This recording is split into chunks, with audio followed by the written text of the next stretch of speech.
오태훈의 시사본부. KBS 라디오 오태훈의 시사본부 2부 시작하겠습니다.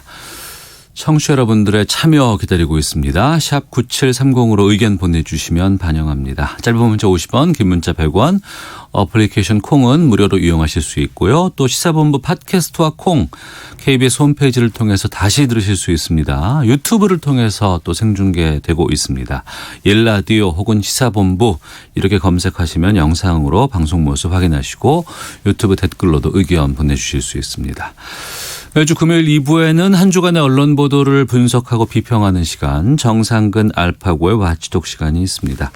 정상근 전 미디어오늘 기자 나오셨습니다. 어서 오세요. 네, 안녕하십니까. 예, 그리고 자만 아메리카의 알파고 신하시 외신 기자 나오셨습니다. 안녕하십니까. 안녕하십니까. 예.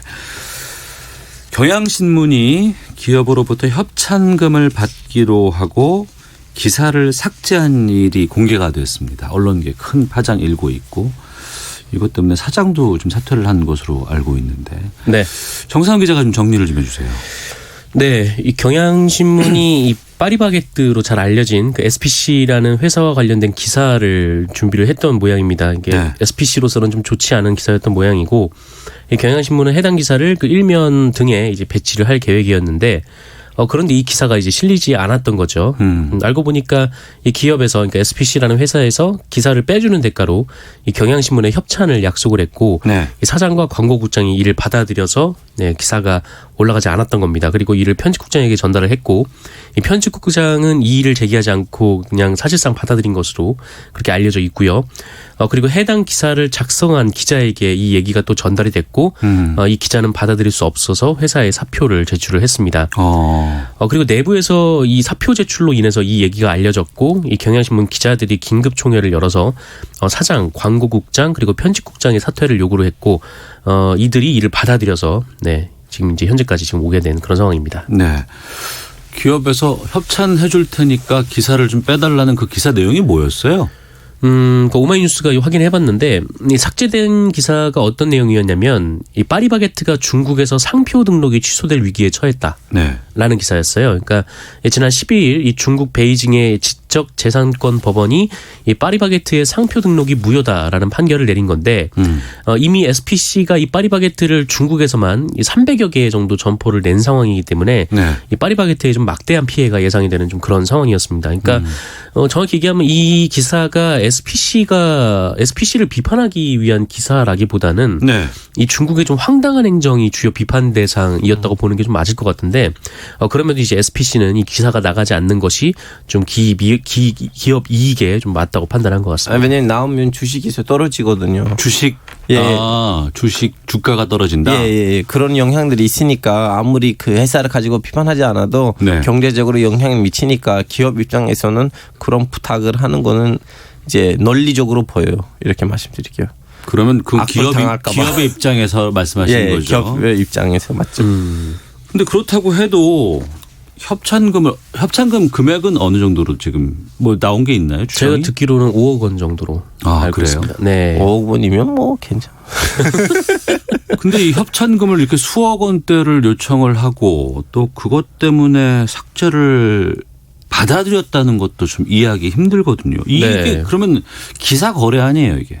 그렇죠. 근데 제 보기에는 우리는 이 사건에서 이제 봐야 되는 건 뭐냐면 그 기자가 사표를 냈잖아요. 예. 그 기자가 사표 낸 다음에는 이제 그 기자의 동료들이 그 기자의 편을 들고 다음에는 정리를 요구하고 네. 그리고 이제 약간 제 알기로는 경향신문도 거기 기자로 들어가면 바로 회사에 줄을 갖고 들어가는 그런 제도이거든요. 우리 사주. 예. 그래서 회사들이 그 기자들이 어떻게 보면 다스리는 언론사인데 바로 이제 긴급 정회가 열리고 이렇게 일이 처리됐잖아요. 제 보기에는 너무 바람직하는 방식으로 행정되는 언론사가 아닌가 싶어요. 예를 들면 딴 언론사에서 일이 이렇게 마무리됐을까 했을 때는 안 될 것 같은데요. 그러니까 문제가 벌어졌지만 문제가 벌어진 건 잘못이지만 문제가 벌어지고 나서 그 이후에 경향신문에서 취해진 이 방식은 그래도 경향신문이 나름대로의 언론사로서의 살아있다라는 것들을 보여줬다. 그렇죠. 기본적인 윤리를 끝까지 지켜주는 기자들이 가득 차니까 이 사건이 이렇게 짧은 시간 안에 이렇게 잘 마무리됐다는 걸로 보니까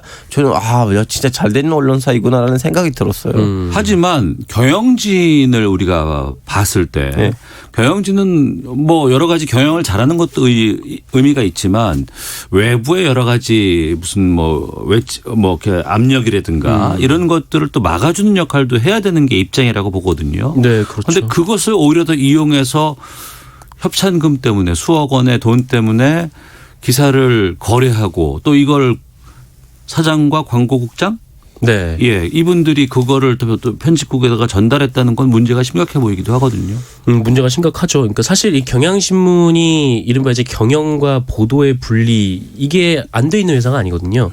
뭐 그런 장치도 충분히 되어 있고 뭐 편집국장도 임명 동의를 할 수 있게 짜져 있는 그런 상황인데 이런 상황에서도 이런 일이 발생을 했다라는데 좀 더 좀 시선이 좀 가더라고요. 그래서 네.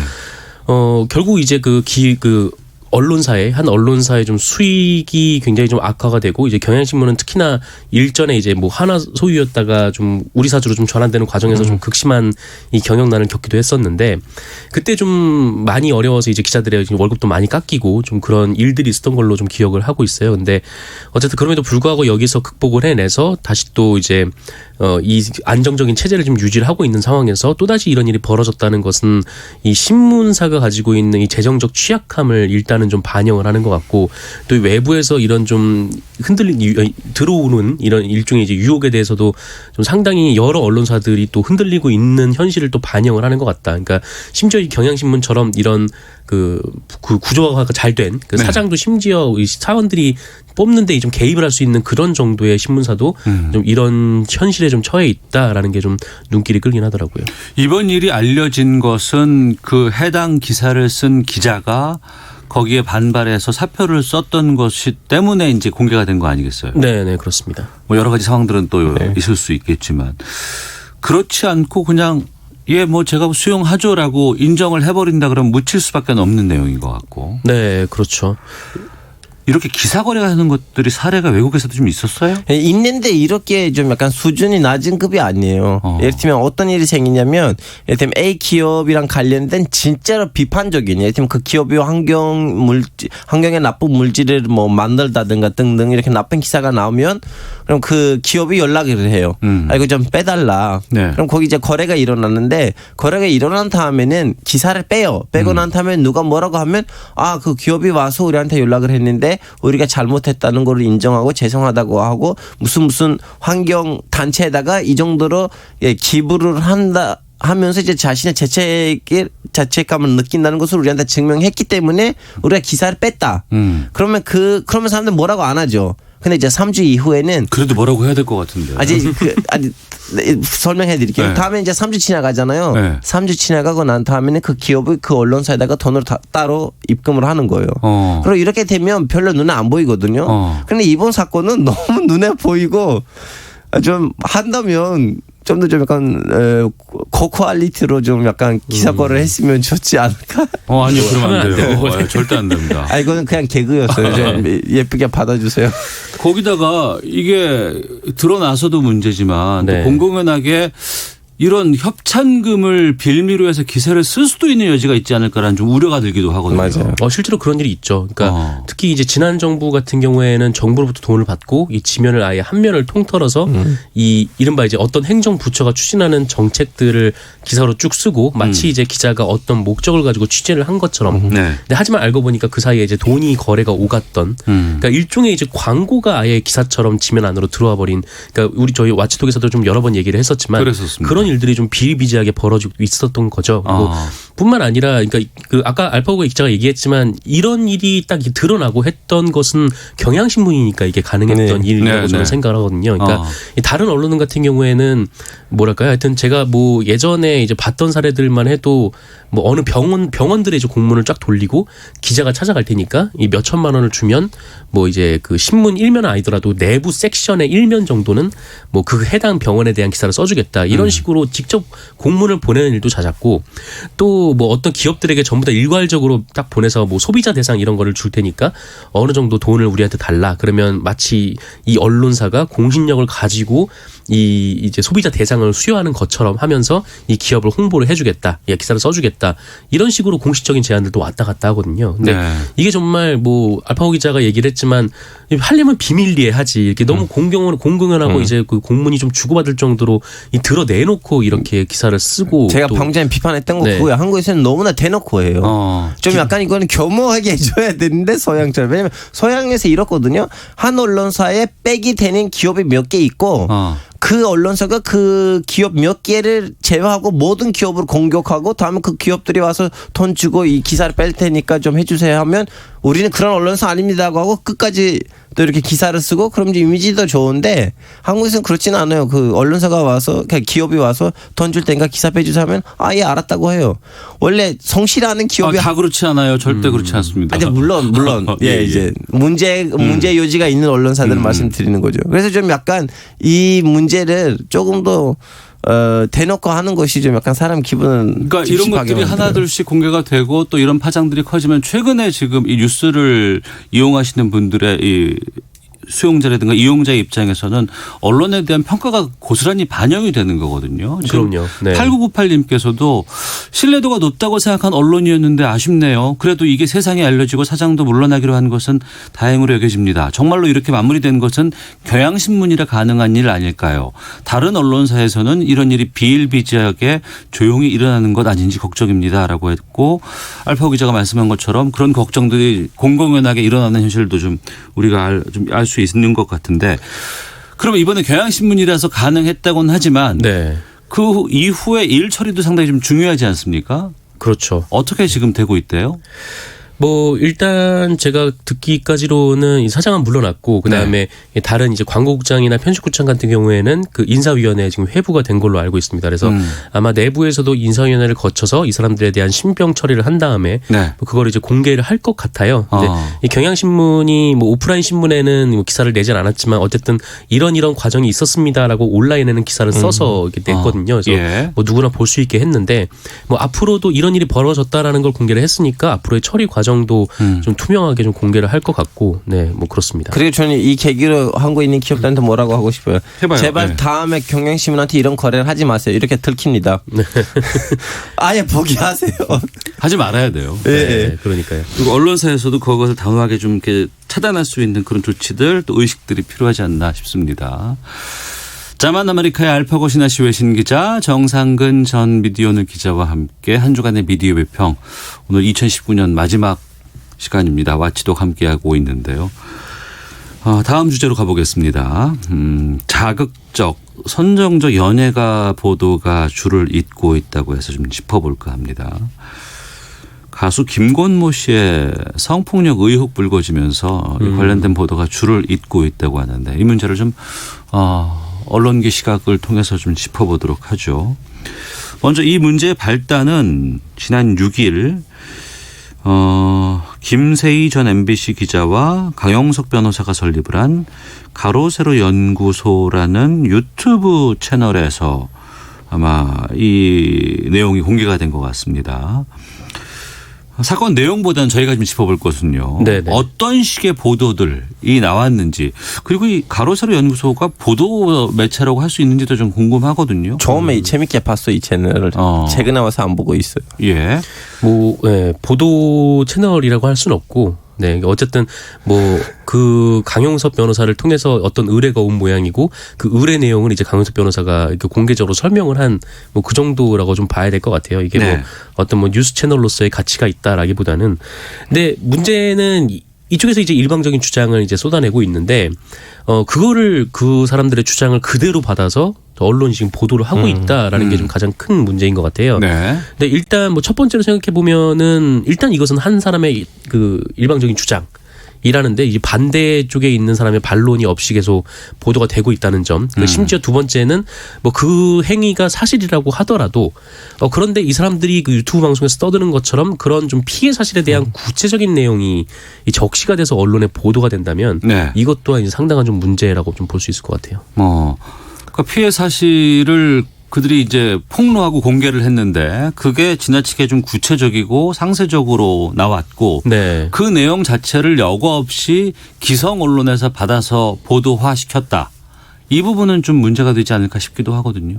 이거 그거 맞기는 맞는데 이런 문제도 있어요. 이제 그 유튜브 채널에서 그런 얘기가 나오잖아요. 그러면 네이버나 다음에서는 얘기를 해야 되지. 뭔가 포털에서 이제 실시간 검색 어휘에 오르거든요. 네. 그래서 기자들이 기사를 쓸 때 제일 먼저 보는 것들 중에 하나는 그 실시간 검색어인데 거기 뜨니까 그 뭔지를 알아보려고 다시 그 이제 유튜브 채널로 들어가서 봐요. 그럼 네. 보고 난 다음에는 이제 지가 와서 좀 약간 지재를 해야 되고 좀 약간 배경에 뭐 있는지를 알아봐야 되는데 그걸 안 하고 이런 주장을 하고 있습니다. 하고 네. 어떻게 보면 뺏겨 쓰는 기사를 쓰는 거예요. 그거는 뭐라고 해야 되나 그 뭐가 문제인지 모르겠어요. 뭐 닭이 먼저인지 달걀이 먼저인지 원래 그런 주장이 나오면 가서 본인이 한번 지재를 하고 기사를 써야 되는데. 네.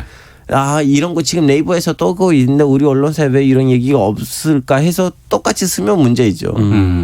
특히 이제 연예계 보도 같은 경우가 사람들의 관심도가 높고 네. 또 계속 타고 들어가서 볼 수 있는 그런 가능성 때문에 계속해서 반복해서 받아쓰는 이런 취재 절차 없이 네. 이런 기사가 좀 양성되는 거 아닌가요?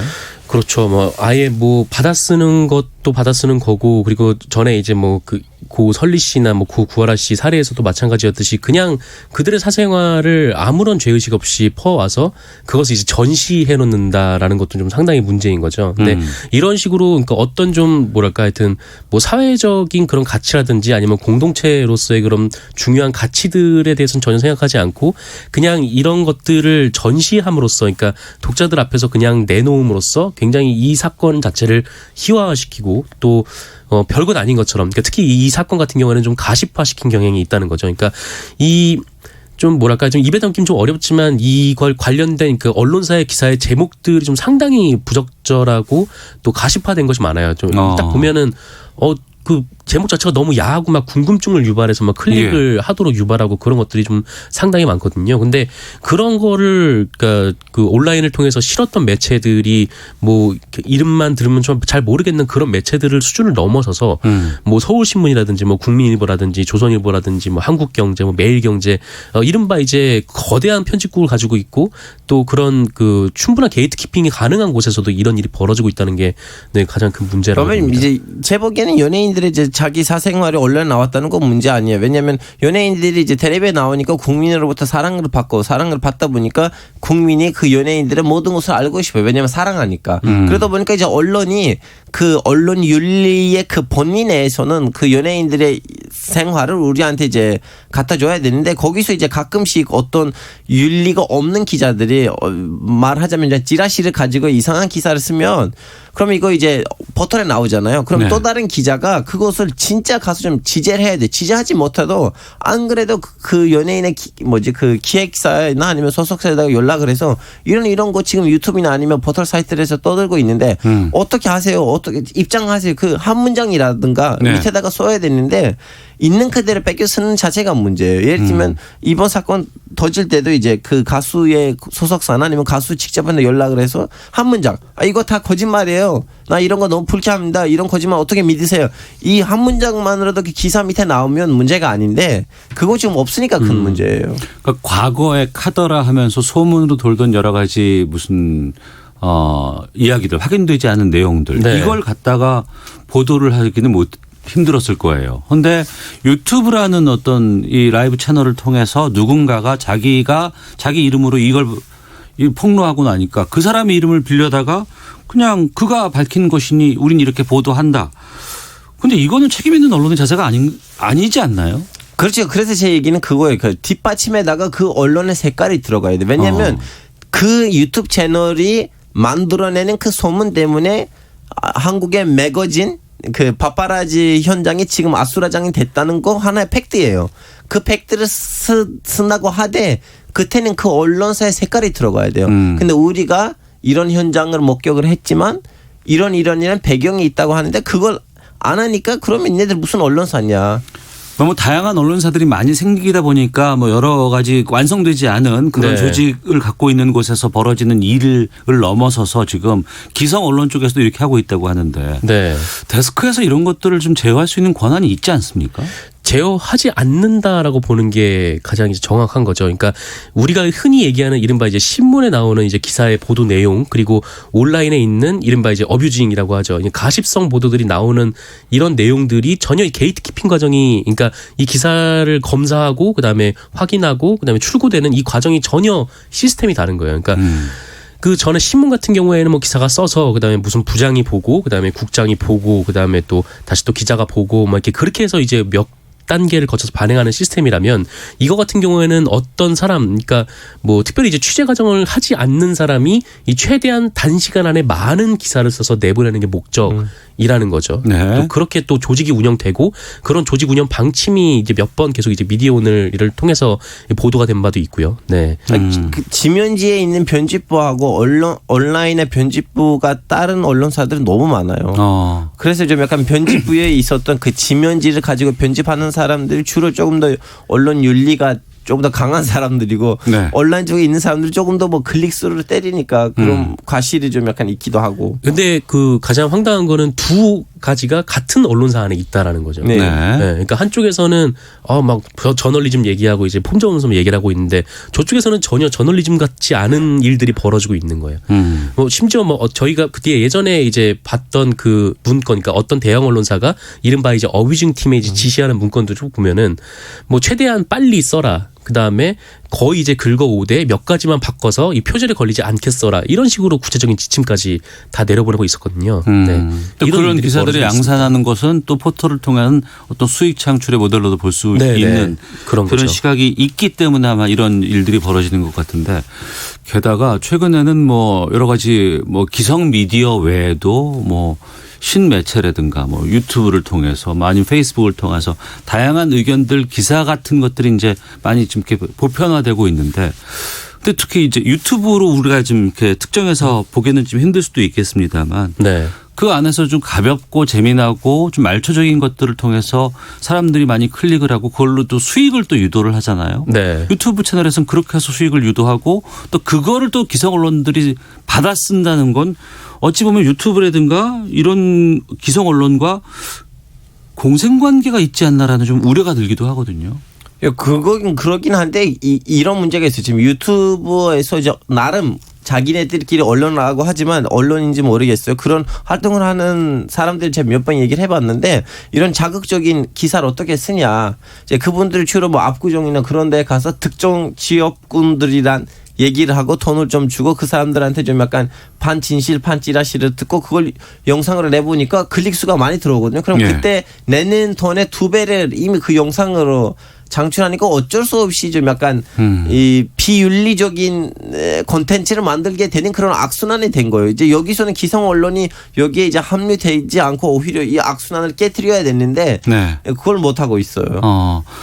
청취자 의견 좀 소개해드리겠습니다. 5698님 사법개혁과 함께 언론개혁이 국민들의 주요 관심사임을 명심하고 언론인들의 자정이 절실히 요구됩니다. 유튜브로 함께하고 계시는 아름다운 님께서 이런 일의 배경에는 먹고 살아야 하는 언론사의 팍팍한 현실이 자리 잡고 있겠죠. 언론 스스로 경영 환경 개선에 나서야 할 때입니다. 라고 의견 주셨습니다. 언론을 바라보는 국민들의 눈높이는 상당히 높아져 있고 또 그 눈높이를 기성 언론들, 현 언론인들이 충족시키지 못하고 있는 지금 시기가 아닌가 싶습니다. 어떻게 하면 좀 우리가 그 국민들 관심 속으로 다시 들어갈 수 있을지 또 어떻게 하면 좀 정도로서의 언론의 역할을 할 수 있을지에 대해서 2019년 마지막 끝으로 두 분께 좀 질문 드리도록 하겠습니다. 알파고 기자부터. 언론을 일종의 돈으로 버는 직업으로 생각하지 마시고 민주주의를 지켜줄 수 있는 성스러운 직업으로 여겨야 됩니다. 네. 성스러운 직업이에요? 예. 저 그렇게 생각합니다. 그렇게 생각하는 기자들이 좀 많아져야 될 텐데. 저도 그렇게 생각하는데 어느 정도 실천하는지는 모르고 있어요. 그래서 저도 생각한 만큼 더 많이 실천하도록 하겠습니다. 예, 명심하시고요. 예. 네. 정상근 기자는요? 정말 뭐 어느 기자든 뭐 이렇게 잘 취재를 해서 그리고 정확한 보도를 하고 싶어 하지 않는 기자가 어디 있겠습니까? 근데 어쨌든 이 기자들이 뭐 자신의 역량과 그런 그 저널리즘을 발휘할 수 있도록 이른바 이제 플랫폼이라고 하는 언론사들이 그 역할을 충분히 제공을 해줘야 되는데 너무 그 이른바 이제 뭐 그 클릭 하나, 그러니까 뭐 푼돈 하나 이렇게 벌기 위해서 좀 저널리즘을 이제 내팽개치는 뭐 그런 행태는 좀 자중을 하고, 근데 결국 이런 것들이 또 자기 자신들한테 또 대가로 돌아오는 게 또 신문의 또 구독자 수도 많이 줄어들고 또 기성 언론의 또 구독자 수도 굉장히 좀 많이 줄어들었잖아요. 그래서 이런 일들 하나하나가 결국 다 자신에게 다시 돌아온다는 걸 좀 알고, 네, 지금이라도 좀 정도의 길을 걸었으면 좋겠다는 생각이 듭니다. 네, 2019년 언론은 상당히 좀 힘든 한 해였지 않았나 생각이 좀 들었습니다. 주간 미디어 비평 와치독 정상근 전 미디어오늘 기자, 자만 아메리카의 알파고 신하 씨 외신 기자 두 분과 함께했습니다. 두 분 올 한 해 좋은 의견, 다양한 의견들 잘 들었습니다.